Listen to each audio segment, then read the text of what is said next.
Anda kembali di Anyu Sore pemirsa, ribuan warga memadati kawasan lapangan Banteng, Sawah Besar, Jakarta. Warga antusias menyaksikan pameran Flona 2025, ragam flora dan fauna dihadirkan.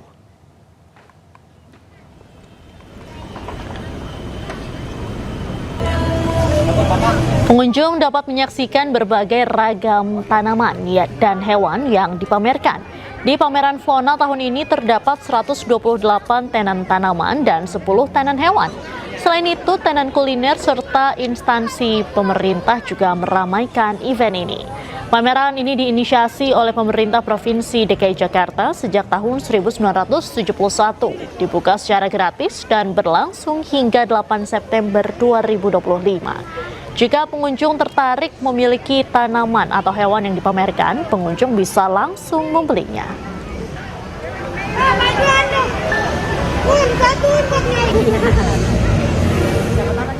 Nah pemirsa, untuk mengetahui ada hewan dan tumbuhan apa saja yang dipamerkan di lapangan Banteng, kita tanyakan langsung saja pada jurnalis iNews Anissa Rizkia di sana. Selamat sore, Anissa, apa saja nih yang jadi perhatian pengunjung di lapangan Banteng? Selamat sore Diandra dan juga pemirsa.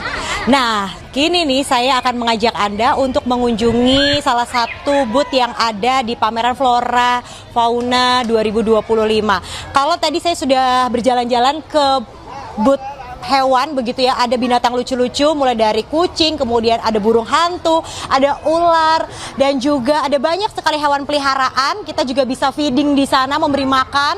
Nah, kalau di sini ini adalah booth yang menjual beragam tanaman hias, baik di indoor maupun outdoor. Biasanya kita lihat ini ya, tanaman-tanaman ini berada di taman kota begitu ya, mulai dari jengger merah, kemudian ada bougainville, dan yang paling unik dan juga saya jarang melihat ini adalah bougainville ungu, di mana ini salah satu tanaman hias yang termahal yang dijual di booth tanaman yang ada di pameran Flora dan Fauna 2025. Nah, selain ada bougainville ungu dan juga bougainville daun hijau dan kuning, di sini juga terdapat begitu ya tanaman indoor, yaitu ada monstera dan juga ada beragam pilihan lainnya. Dan kalau Anda nih ya membeli di booth tanaman di sini, Anda juga bisa menawar harganya loh ya. Selain itu, memang jam operasional pameran ini dibuka sejak pukul 7 pagi hingga pukul 9 malam. Pameran ini gratis, dibuka untuk umum, siapapun warga Jakarta dan sekitarnya. Tadi saya juga sempat berbincang, pengunjung tidak hanya datang dari Jakarta, melainkan ada yang dari Bekasi, kemudian dari Bogor. Mereka memang sengaja menghabiskan akhir pekan bersama keluarga, mengajak buah hatinya, tentunya ini sebagai ajang edukasi mengenai flora dan juga fauna. Demikian, Diandra, saya kembalikan kepada Anda di studio. Baik, terima kasih Anissa Rizkia melaporkan langsung dari lapangan Banteng, Jakarta Pusat. Selamat sore, selamat kembali bertugas. Pemirsa, Pemprov DKI Jakarta akan merelokasi para pedagang di Pasar Hewan Barito, Jakarta Selatan guna melangsungkan proyek Taman Bendera Pusaka. Namun wacana relokasi ini ditolak para pedagang.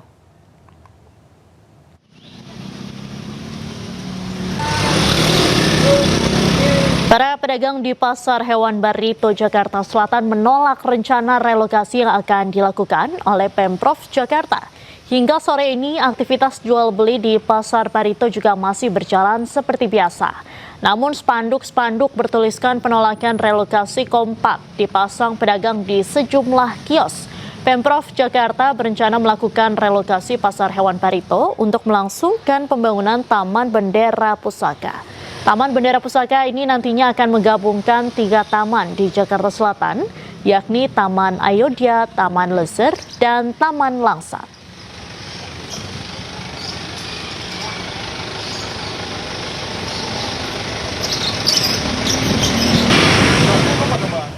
Untuk melihat seperti apa situasi terkini di Pasar Barito, Jakarta Selatan, sudah ada jurnalis iNews Indra Setiabudi di sana. Selamat sore, Indra, apa sebenarnya alasan sejumlah pedagang ini menolak pindah?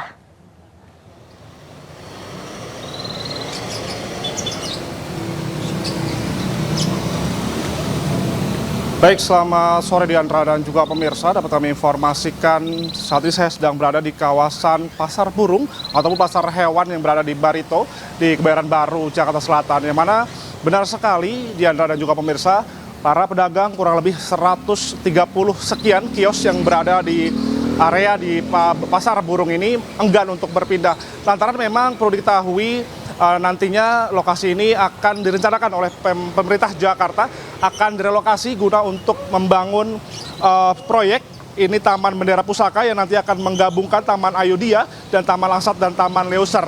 Dan adapun juga memang proyek ini akan ditargetkan rampung pada Desember 2025 mendatang. Anda bisa saksikan para pedagang ataupun para kios ini telah mendapatkan kabar daripada pemerintah tanggal 2 Juli kemarin, dan yang mana pada tanggal 3 Agustus 2025 ini seharusnya para pedagang ini sudah tidak berjualan di kawasan Kebayoran Baru di Jakarta Selatan ini. Namun mereka menyayangkan bahwa pemerintah ini tidak secara terbuka dan memberikan tempat lokasi yang tidak sesuai harapan begitu, lantaran memang ada dua pilihan. Pemerintah menyarankan untuk berpindah ke kawasan Mampang. Ini ada PD Pasar Jaya Mampang, ada juga ada di dekat stasiun Lenteng Agung, yang mana lokasi ini sangat tidak masuk akal dikarenakan lokasi mereka saat mengecek secara langsung Diandra dan juga pemirsa di Lenteng Agung ini baru tanah kosong saja begitu, sehingga tidak ada bangunan ataupun kios-kios yang sudah disiapkan oleh pemerintah terkait relokasi yang akan direncanakan pada kali ini. Dan memang kemarin pada Jumat ini juga para pedagang ini juga melakukan aksi demonstrasi guna untuk menolak maupun juga terkait menolak kebijakan pemerintah yang dinilai untuk memberatkan warga ataupun pedagang yang berada di kawasan Kebayoran Baru, Jakarta Selatan. Ini Anda bisa saksikan sekitar 134 ini ada pedagang, kurang lebih ada 85 pedagang burung, ada juga ada pedagang buah 18 kios, maupun juga ada 35 pedagang makanan. Ini sudah puluhan tahun Diandra sudah berada di area ini, dan mereka berharap untuk bisa berada di area ini. Untuk aksesnya mereka juga sudah sangat nyaman sekali, puluhan tahun mereka sudah melakukan kegiatan jual beli di area ini, dan mereka enggan untuk direlokasikan. Baik. Dan tadi kami juga sempat berwawancara ke salah satu pedagang. Ada salah satu pedagang yang ingin bisa dirubah. Baik, terima kasih Indra Setiabudi atas laporan Anda.